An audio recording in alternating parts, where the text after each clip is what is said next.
the reply papers to the petition that was filed this morning.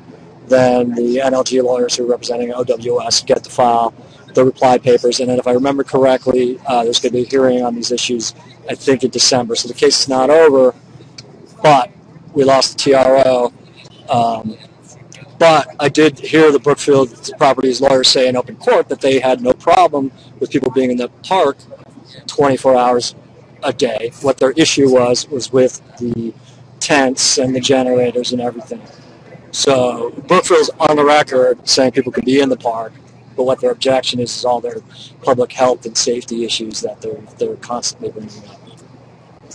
So it's not over. This is just the first round of a 15-round fight. I just want to say our legal team did an amazing job there. And just because the judge didn't grant us what we want does not mean that the legal team did not fight for us 100% in there. No, we have a great legal team. And they should definitely get credit for that. There are issues here that can go all the way to the U.S. Supreme Court. I mean, there's like novel issues here. And what you've got here is like a 2 or 3 page decision in a couple hours by a New York State Supreme Court judge. This is not the end of this.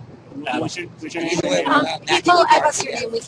my name's Tor Eklund. I'm just a lawyer who just came here to watch what's going on. Oh, you're not with... I'm not on the legal team. I've just been watching. I mean, I know the people on the legal team. I've just been watching. So can you give us your impression? My impression is that this is the first round in a 15-round fight, that there's huge First Amendment issues involved with this case, particularly whether or not tents are a form of expressive conduct protected by the First Amendment. That was an argument that was made in court today, which of course the city opposed. But the whole point of the Occupy Wall Street movement is to be occupying space 24 hours a day. I think it's undeniable that that's political speech, given the fact that it's the movement's been recognized worldwide. It's all over the papers.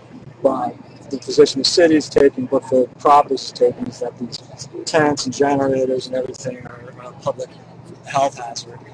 Whereas OWS's position is that they're protected speech under the First Amendment. And these are really novel issues that haven't been resolved in the context of a private public space before. And the decision that I just read by the judge was 2 or 3 pages with not a lot of analysis. You know, he had to write it really quickly to his credit, but it's not over. That's my opinion. The people in Zio-Occupied Park are asking when can they go back in, so the cops are still keeping them out even though they're allowed to be in there 24 hours a day without tents. That's my understanding is I heard Brookfield's lawyer say in open court that Brookfield Properties has no problem with people being in the park 24/7. I mean, I'm sure you can look and check the transcript and see what Brookfield Properties lawyers said that. What their issue, my understanding is, my takeaway from what happened in court is their issue is with the tents, the generators, the alleged unsanitary conditions, and whatnot. And what this decision essentially said in denying the TRO is that the judge thought that those were reasonable time and place restrictions. Whether or not that's going to hold up as we go up the ladder on this is a totally separate question. You said you know the attorneys, are they coming in maybe? They're having a press conference right up there. You can get right up there, just. Thanks, Thank you. Yeah, no problem. Coming out here to smoke a cigarette now.